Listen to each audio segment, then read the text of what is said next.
Haleluya. Rero uno mwaka ikintu Imana yarambwiye kari umwaka wo kwagukirwa mu madomene yose. Ubuzima bw'umuntu wese hazoba kwagukirwa mu vyiwe, mu vyo ariko arakora, ubuzima bwiwe, ivyo ariko aracamo. Ni Imana yahisemo kugira ngo umuntu wese azokwagukirwe. Ni Imana yahisemo kugira ngo tuzogendere mu muhezagiro unengesereye.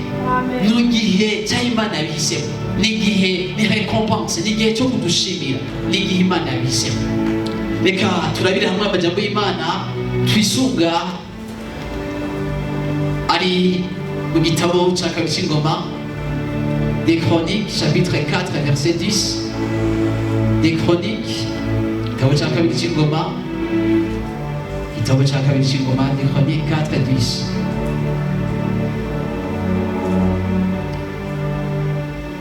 Des Chroniques hagati mu ishengero, un Chronique pardon, des Chroniques 4 verset 10. Ubundi aca turabira muri Isaïe 54, turagira ku murongo wa mbere, turasoma mu izina rya Yesu Kristo. Haravuga ngo Yabesi atakambira Imana y'Abisirayeli ati compa ukamumugisha ukungura urubibe rwanje, ukuboko kwawe kwagenda kundamira ukandinda ibyago singorwe. Nuko Imana imuha ibyo yasavye. Amen. Isengesho rya Yabesi yatakamiye Imana ati compa ukamumugisha, ati compa ukamumugisha. Yari isengesho rikasenga, yarakeneye kubona ibyo ariko arakora bigaragara mu mugisha. Yabesi avuga ikintu kimwe ati compa ukamumugisha, ukungura urubibe rwanje, ukandinda ibyago ukuboko kwawe kugenda kundamira. Iminsi yose yo kubaho kwanje ibyo nzogenda ndacamo byose bitubwira ngo nuko Imana imuha ibyo yamusavye. Rero ni umwaka wo kwagukirwa. Haleluya. Reka turabire Isaïe 54, bariko barandika bandike Yesaya 54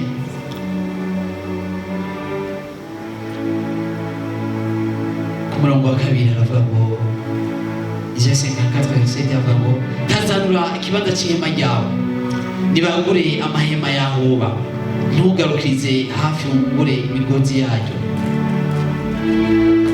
ushimangire impamba zaryo, kuko uzogasara uje iburyo n'ibumoso, kandi urubyaro rwawe ruzoganza amahanga, ruzotuma ibisagara vyabaye imisaka bisubira kugererwa. Amen, amen. Baturabiye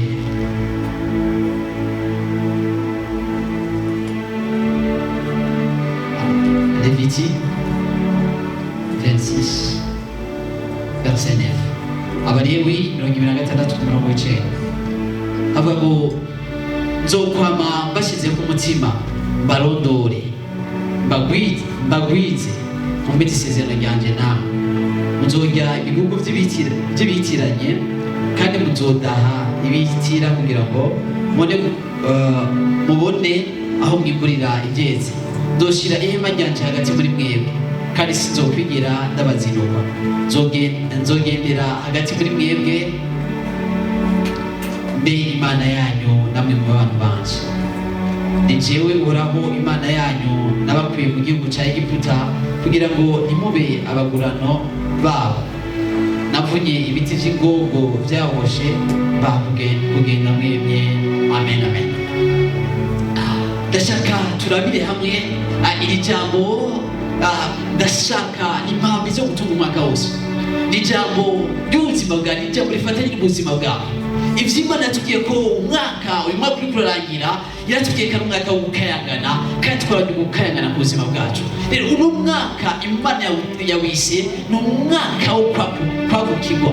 Rero uku kwagukirwa bifatanye n'iki, bisigura iki? Yabesi atakambira Imana, aratakamba, yariko arasenga, yari hano ariko arasenga. Harano ku buzima bwiwe arakeneye impinduka kiza ku buzima bwiwe. Irabona ko ariko arakora, hari ibintu arakora, hari ibintu ashaka gushikako. Yabesi atakambira Imana ati icuma ukama umugisha, ugashyira umugisha mu bikorwa ndiko ndakora, icompa ugashyira umugisha mu mashuri yanjye, icompa ugashyira umugisha ku rubyaro rwanjye, icompa ugashyira umugisha ku buzima bwanjye. Yabesi aratakamba, Yabesi yariko arasenga, hari ukuntu yariko arasenga, yarakeneye umugisha. Burya ibikorwa byose by'umuntu yogenda arakora bitarimo umugisha, bitarimo ukuboko kw'Imana, ntashobora gutera intambwe. Icyo dukenera, icyo Imana ishirako igihe cyose Imana yaremye umuntu, yama imurema, igihe imuremye yaciye imuhezagira. Mw'itanguriro 1:28 Imana yahejeje kurema umuntu, bivuga ngo ikiramuhezagira. Hama icyuma ati nurondoke hama ugwire. Igikorwa Imana yakoze yaramuhezagira. Hama icyuma ati rondoka hama ugwire. Igihe cyose Imana itanguje ibintu, igihe cyose Imana iri mu bintu, ikintu ishaka kwimeza kameremere kayo, ikeneye ko ibintu biva mu bwiza bumwe bijya mu bundi bwiza, ikeneye ko ibintu biguma bihindura ubwiza ubundi bwiza, from glory to glory. Imana ikeneye ko biguma bigwira, ikeneye umugisha. Tuko turavuga umugisha ni ikintu kimwe, ni ikintu kitaboneka mu buryo wogikorako, muga ni ikintu kiboneka ibyo cyihwejeje. Uri kurabyitegereza bashobora ati bijye bintu byarahezagiye, hajya ahantu rugira rudandazo kwa naka, turabona hari ikindi kiganza kitaboneka, hari ikindi kiganza, turabona ko hari ikiganza kubera hari umugisha uhoraho. Igihe Yosefu amaze kuja kwa Labani, Yosefu amaze kuja kwa Potifari ari muri Egiputa,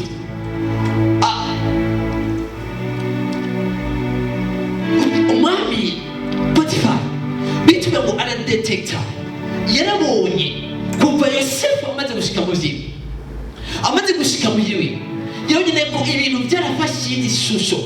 Kubera Yosefu yari kumuhezagira, hari umuhezagira wari ku buzima bwa Yosefu, ibintu byara umugisha waraje, umugisha washobora kugufatanya n'umuntu.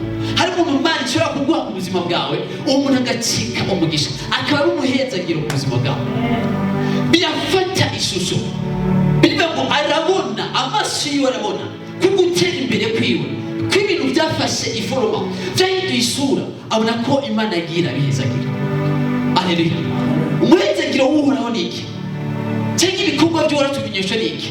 Uri kwiheza urabona hajya ahantu n'ukundi kuboko, hari ukundi kuboko urakora ibyo undi muntu adashoboye gukora. Hari ibintu tokwitirira abantu, hari ibintu tokwitirira amashuri, hari ibintu tokwitirira umuryango, hari ibintu witirira Imana. Ibyo ni Imana igiye gukora ku buzima bwacu mu mwaka wa 2020. Imana izokora ibintu ku buryo uzobyihweza, ku buryo uzobyitegereza, batazobyitirira umuntu n'umwe, bavuga ngo n'uby'ukuri iki ni ikiganza cy'Uhoraho. Nibyo Imana igiye gukora, nibyo ibintu igiye gukora hagati muri twebwe, nibyo Imana izokora ku buzima bwacu, nibyo Imana izogenda ikora ku buzima bwacu. Aleluya. Ibyo ndababwije ukuri, Imana izokora ibintu bitangaje. Bavuze umugisha w'Uhoraho, bivuga ngo Imana irungika umugisha ubana nabo. Umugisha bagiye babona impinduka, bagiye babona ibintu bihinduka. Aleluya. Yabesi yaragiye karasaba, Yabesi yaragiye karasengera, ati icombuka umugisha, icomba ibikorwa byacu kabisha umugisha. Aleluya. Icomba birashoboka ko yari kirakora business, birashoboka ibintu kanaka yari kirakora, muganga ati hari ikindi kiganza gikeneye, hari ubundi buntu bukeneye, hari n'amavuta akeneye. Aleluya. Acha saba iri sengesho, ati icombuka umugisha, icomba mu rujaro wanjye gasigaye umugisha. Aleluya. Yabesi yaragiye karasaba ibyaje, yaragiye karasaba. Biro Imana yatubwiye, ikintu Imana yambwiye, yavuze ko izoba hagati muri twebwe, izogendana natwe, izoba hagati muri twebwe. Bivuga ngo bene data yabihisemo si kubw'ubutore bwacu. Biratubwiye muri Habitike ngo sinzokwigira n'abaziruko, nizo bifatanye n'inkomezi zacu n'ubutore bwacu, ariko izo bifatanye nuko yo yabihisemo. Ati comuka umugisha, icomuka umugisha, ukugura urubibe rwanje. Daba iri sengesho rikarasenga, iri sengesho rifatanye n'ubwenge, iri sengesho rifatanye no guhumeka kwa mwibuye. Yavuze iti comuka umugisha, avuga ukungura urubibe rwanje. Yavuze iki kintu ngomume uyu mugisha birashoboka ikibanza. Bene data ndakunda kubabwira ati burya ikintu kidahari mw'isi imwe, burya ikintu kidahari mw'isi imwe no mu isi bigaragara nta gihari. Nigize ko mu isi imwe habaho kwaguka, nigize ko mu isi imwe Imana imaze kagura amahema yawe. Burya mu isi imwe iyo bitaguwe nabo wogerageza kugira ngo bagire ivyo bakora, nta kindi kintu cyo koreka. Mugabo cyasaba ise ati cuma ukagura ururimi rwanje, icyo ukagura ururimi rwanje. Ndashaka dutore hamwe kino kintu, ni gute turagomba dusabe Imana yagure ururimi rwacu. Haleluya. Turaza kumenya n'uruhe ruhara rw'Imana ni n'uruhe ruhara rwacu. Mbega ni nayo madomene Imana yagura ni kihe kintu Imana ivuze ngo icuma ukagura ururimi rwacu. Haleluya. Bene data, Imana irakeneye ko utera uje imbere, irakeneye gushika kure. Haleluya. Irakeneye gushika kure. Rero umuntu mwibuke ko igihe Imana yamuremye en trois dimensions, mu ngezo zitatu: mu mushaha, impwemu n'umubiri. Haleluya. Ati cumukama umugisha ukungura ururimi rwanje. Icuma baturabire 1 Thessaloniciens 5:23, kwagura ururimi. Haleluya. Kwagura ururimi. Yaragiye arikasenga amaze gusaba umugisha, ati ndakeneye aho uzoshikira rero.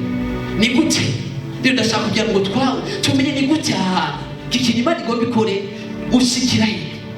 Haleluya. Ushikira he. Haleluya. Ushikira he. Tugomba twigire hamwe ikintu kanaka ni umugisha uzoshikira. Haleluya. Haleluya. Igihe Imana hezagira hagira udusomera, hagira uzamfasha gusoma 1 Thessaloniciens chapitre 5. Thank you Jesus, thank you Lord. Verset 23 hava ngo kandi Imana nyina amahoro ibe ari ibeza gose, kandi impwemu yanyu n'ubugingo n'umubiri byose hamwe ngo bizigamwe ngo bye bisanzwe bitagira umugayo, aho Umwami wacu Yesu Kristo azozira. Amen, amen. Bitubwiye ngo kandi Imana nyina amahoro ari ibeza, impwemu zanyu, umubiri wanyu n'umushaha wanyu ngo byose bizigamwe ngo bye bisange bitagira iki umugayo, aho Umwami wacu Yesu Kristo azozira. Haleluya. Ngomba turabira hamwe ni gute rero twagura ni kiki. Biriya tugiye muri Yesaya 54 ku murongo wa 2, tazanura ikibanza cy'ihema ryawe, tazanura ikibanza cy'ihema ryawe, nibagure amahema yahuba, ntugarukize hagufi. Umviriza bene data, ndashaka ko tutahure hano hamwe. Bitwa ngo tazanura ikibanza cy'ihema ryawe, tazanura. Bitwa ngo tazanura, Imana ikivuga ngo tazanura, gira irekwa rininiya cyane, bona bininiya cyane. Imana yacu niniya cyane, Imana yacu iragutse cyane, Imana yacu ni wowe irengera. Ibyo ugerageza gusaba, ibyo ugerageza kwibwira biracyari bitoya bigereranyije n'ubunini bw'Imana yawe. Haleluya. Bitwa ngo tazanura, bitwa ngo tazanura ikibwira wewe, bitwa ngo nibagure, nibandi baza kwagura, ndazakubwira baza kwagura bari tazanura. Uriko ngo tazanura ikibanza cy'ihema ryawe, nibagure amahema yawe. Haleluya. Hari abamarayika biteze kwagura igikorwa cyabo, biteze kwagura. Bitwa ngo tazanura ikibanza cy'ihema ryawe, nibagure amahema yahuba. Biriki kugabisha ngo umviriza ntugarukize hagufi, ntugarukize hagufi, ndakwingiza kugibaza z'Imana za Kristo Yesu. Nubone bitoya, n'umwaka Imana ihisemo kugendana nawe. Nubone bitoya. Yatubwiye ngo tazanura ikibanza cy'ihema ryawe, nibagure. Abamarayika biteze kutabagura ngo ntugarukize hagufi, nubone bitoya. Haleluya. Nubone bitoya, tazanura ikibanza cy'ihema ryawe, nibagure amahema yawe. Haleluya. Ntugarukize hagufi, nubone bitoya. Haleluya. Nubone bitoya. Imana yawe ni nini cyane. Haleluya. Imana yawe ni nini cyane. Nubone bito, bona binini cyane, bona binini cyane. Haleluya. Bona binini cyane, bona binini cyane. Thank you Jesus. Tazama ikibanza cy'ihema ryawe, tazama ikibanza cy'ihema ryawe, ikibanza cy'imenya ntugarukize hagufi nibahagura amahema yawe. Twabonye ibintu Imana itubwira gutazana. Haleluya. Mushaho uno mwaka tuzokorera ku kintu cyitwa ubushaka, tuzokorera ku kintu cyitwa impemu, tuzokorera ku bintu bitwa umubiri. Tuzogira tumenye no gute tugenda tubyagura ku buzima bwacu kugira ngo dushike kure aho Imana ikaduhamagarira. Twiteze gushika kure. Imana itwiteze kubona ku bintu bikura. Rero ikibanza cya mbere ukwiye kwagura bene data, ikibanza cya mbere ukwiye kwagura ni ikibanza cy'impemu. Ni ikibanza cy'impemu. Imana yaranyigishije urugeze tuzogenda tuba mu gusenga, mu kwiga ijambo ry'Imana. Ibyo bimaze kwaguka mwisi y'imwe mumaze kwagura, umaze gufata amateritwari. Narababwiye amateritwari tukoreramo amateritwari atatu. Hariho amateritwari yo mu kirere, hari amateritwari yo mu mazi, hari amateritwari ya hano ku isi. Haleluya. Kuko Bibiliya ivuga neza iravyekahisa ikaba ngo turebe umuntu ase natwe, hamaganze amafi yo mu mazi n'ibiguruka mu kirere n'ibigendagenda hano ku isi. Nizo Imana yamuhaye umuntu kuganza. Burya utabimenye, burya utamenye kuganza mu materitwari, hari ibintu kanaka twavansa. Ndakunda kubabwira igihe cyose bariko nakora amadelivrance, menya source ya ikibazo kiri. Umuntu ari atake he? Kuri Daniel yaba yatake nimwe muzo mubirere. Haleluya. Hari abandi bakunda kurota bari mu mazi cyangwa amenya ngo mwembi yarakaguhishurira mu mazi hari impemu iganziriza mu mazi. Ku isi ibigendagenda dusomere turabire hamwe. Jesus burako muranda kumengana ibishasha kandi turakunda kubyigisha mu ijambo ry'Imana ryo ku munsi ku munsi. Itanguriro 1:28. Umvirize uko Imana yavuze, muvyumvirize neza. Bene data, isi impemu irahari, ni ukuri ntidushobora kwinyoha akantu na kamwe. Igihe impemu yabintahuza amadelivrance yaroroje. Haleluya. Amadelivrance yaroroje. Turabire hamwe. Maze Imana irabahezagira. Itanguriro 1:28. Maze Imana irabahezagira ati nimurondoke. Umviriza, tugiye kurondoka mu izina rya Yesu. Amen. Mugwire mujuri isi muyiganza. Twabonye neza igihe Imana yari mu muntu yari yamuremeye kuganza. Iki mugira ngo umviriza mugaba amafi yo mu kiyaga apana imikeke. Ashaka ngo nibiguruka mu kirere, n'ibifise ubugingo byose bigendagenda ku isi. N'abantu barabona atake bakabona inzoka ibigendagenda ku isi. Umurozi yemika akayabo ibiki nibigendagenda hano ku isi. Rero menya ngo ibi bintu biri he, bimuheye he. Haleluya.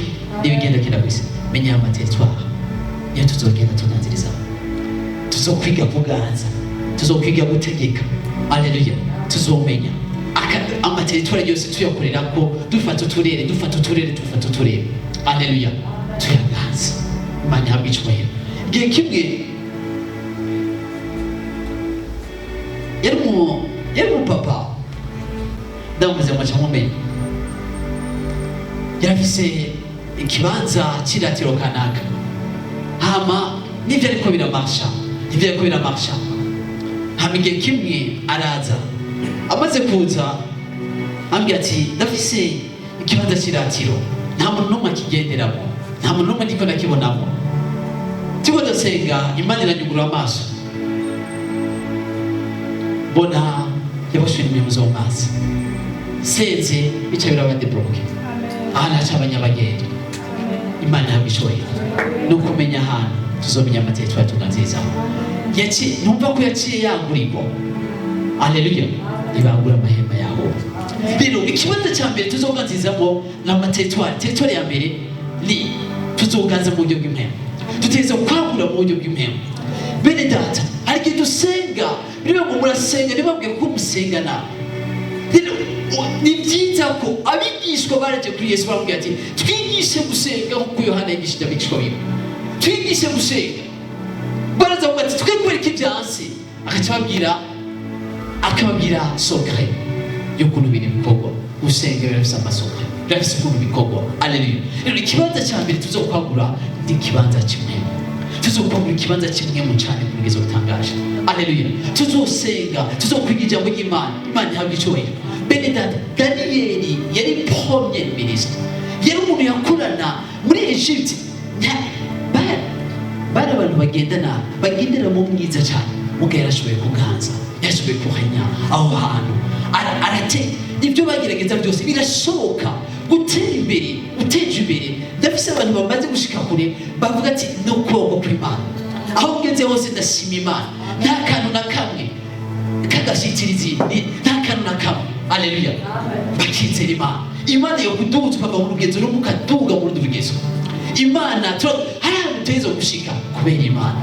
Turava mu bwiza mu tuja mu bundi bwiza. Rero Daniyeli yarafise sokre, yarafise gusenga gatatu ku munsi. Yarafise umwanya wiwe w'icariro, yarafise umwanya ahura n'Imana yiwe bakaganira. Ibyo bagize n'igihe baza kumurega ntibyamuciye intege ngo aduze amasengesho ya biva ngo yaciye abana ya kuko yari asanzwe abikora. Imana ihabwa icyubahiro. Tugiye kubona Imana igaragara. Rero ikibanza cya mbere ni kimwe. Tuzokwiga gusenga, tuzokwiga gusabana n'Imana. Bene data, burya ikidahari mu isi mwemo no mu isi iboneka ntigishobora kuhaba. Nuko ntigishobora kuhaba. Imana yambwiye ati ikidahari no mu ndoto, igihe ubonye mu ndoto ukabona mu ndoto ikintu bagitwaye burya cyamaze kugenda udafashe umwanya usenga ukigarutse, burya bidasanzwe byoba ejo ubona hari ibindi bintu kanaka byabaye. Mukabibanganiriye ibanga nakuzaniye no kumenya aho dukwiye kuganiriza. Rero ikibanza kimwe tuzogikorera ko cyane. Benda ubaka ubuzima bwawe umwaka, uze ubake umwaka mu buzima bwo gusenga. Udushireho urutonde, uze uvuga ati byose amadistraction ibyo bisamaza byose ndashizeho akaburo. Ndafashe ingingo kuba mu buzima bwacu bw'icanye. Ndafashe ingingo nta kintu zo kwemera kisamaza. Umwanya wanje hande vyo gusenga. Bene data, murabona bamizerwa. Naho muzaniye amafaranga hageze umwanya wo gusenga no gusenga. Niryo banga bafise. Ariko twebwe turi mu gihe cy'ubundi muga isi impemu ukwifata ni kuzo gufata. Uno munsi Imana itubabarire. Hari umuntu asigaye asenga agaca yitaba telefone. Nihe Imana bikurahura nayo, nihe Imana baje guhura nayo. Haleluya. Kimwe Imana igeze kubwira ni revelation igeze kumpa uko uzofata imbere y'abantu, uko uzofata mu cyumba cyawe mu bwihisho. Haleluya. Uko uzonyubaha mu cyumba cyawe, mvuze mu cyumba cyanjye mu bwihisho, ukuntu tuzinanye n'Imana yanjye. Haleluya. Niko nzokubahisha, nuko niwafukamira, mvuze kufukamira niwanyubaha muri byose nimwe mu mbizi zogenda zikubaha. Haleluya. Zizokonesa uyu muntu n'Imana arayubaha, umuntu n'Imana arayitinya. Amen, amen. Rero ndashaka no mwaka tuzosenga by'ukuri. No mwaka dukuraho tudezobde twose. No mwaka akantu ko gucegwa, akantu ko kugira iki dufata discipline mu bintu byose. No mwaka dukwiye kuba mu ijambo, tukaba mu ijambo tugasirangura ijambo, tukarondera icyo Imana ivuga. No mwaka tuzokwiga gusenga. Hari ubwo Imana yigishije tuzosengamo. Haleluya. Imana yigishije, reka nakibabwira. Hariho gusenga, burya gusenga ziri mu ngezo zitatu. Hariho gusenga nk'uko Abisirayeli babikora. Ndagomba ko uno mwaka tuzosenga tugashika hera. Tuzobimenya aho hera ni ahantu ngenda na presence y'Imana. Haleluya. Ni ahantu nzogenda na uko presence y'Imana ku buzima bwawe. Imana yabicoye no kubaho kw'Imana kugendana nawe. Burya ibintu bitinyiki, ibintu n'ibitinyiki n'ikintu bitinya Imana. Niyo ufise presence y'Imana, niyo ngenda na presence y'Imana, burya imwe mu mbizi zo gucira bugufi. Haleluya. Burya urukundo rw'Imana ruzoduga ku munsi ku munsi. Burya niyo ngenda na presence y'Imana, nzobigisha ukuntu tugendera muri presence y'Imana. Imana yambwiye ibintu dukwiye gukosora byinshi cyane. Haleluya. Tuzosenga aho tugenda na presence y'Imana, twige kugenda na presence y'Imana. Icyari gishoza Dawidi mu ntambara zose, bivuga ngo mu ntambara zose yagiyemo nta nimwe yigeze anesha. Imana yabicoye niko Bibiliya bivuga. Kubera iki? Yagenda na presence y'Imana, yarazibaga cyo kugenda na presence y'Imana. none imana izotwigisha kugendera muri presence yayo. Hamwe uhaguruka igihe kimwe nari ahantu ndiko ndagenda duhura n'umuntu ndamuramukije mbona akubise ukuboko kubera presence y'Imana. Imana ihabwa icyubahiro. Tugendera presence y'Imana iri tangible. Alleluia. Hamushika ahantu Yesu yagendera presence y'Imana nicyo byagiye bimushobotsa. Atari avuga gusa bene data ibi ndabizi hari abantu ngaha nigishije kugenda muri presence y'Imana bageze bari kumwe n'abantu bakorana n'umwijima baca babahuga. Presence y'Imana ntinyegezwa irabonwa mw'isi nk'emwe. Umuntu aho ugendera presence y'Imana uhuye n'umuntu agaca mwindizira kubera ko utaguze kundaba arazi Imana yawe. Imana yawe iri presence mu mwanya. Imana yawe iri presence. Iyo presence y'Imana nicyo kintu Imana yatubwiye ngo nzozana ihema hagati muri mwebwe, nzobana nawe, nzogenda nawe. Alleluia. Sinzokwigira ndabazinuka, izobana nawe. Rero Imana no mwaka yahisemo kuzobana natwe, izogendana natwe. Rero ibi niyo wagendana n'Imana bene data. Kugendana n'Imana asaba ngo icyo mukamuvugisha ukungurura urubibe rwawe, ukuboko kwa kugenda kundamira. Irakeneye presence yawe. Aho nzogenda Dawidi avuga ngo ukuboko kwa kujyane nanjye Mana. Ibintu byose bizocisha bugufi, bizocishwa bugufi yende presence y'Imana. Imana ihabwa icyubahiro. Ni kimwe tugenda kuja ngivuga ubutumwa parce que tuzuye presence y'Imana. Alleluia. Dushize abantu nitwamenye umurozi ukuntu yirutse. Bari batubwiye ati umurozi arakomeye cyane mu karere arazwi. Inzu yinjiyemo yakijugumira. Murubaza inzu ijugumira tukubera mu kwizera Imana. Hari ikintu nababwiye ngo Imana yaravuze, hari ijambo yavuze ngo nzoba ndi kumwe nawe. Mwivuga ubutumwa turabona ibimenyetso n'ibitangaza. Twashitse bene data nta n'ibintu byinshi twari tuzi uno munsi kuba twagendera na presence y'Imana.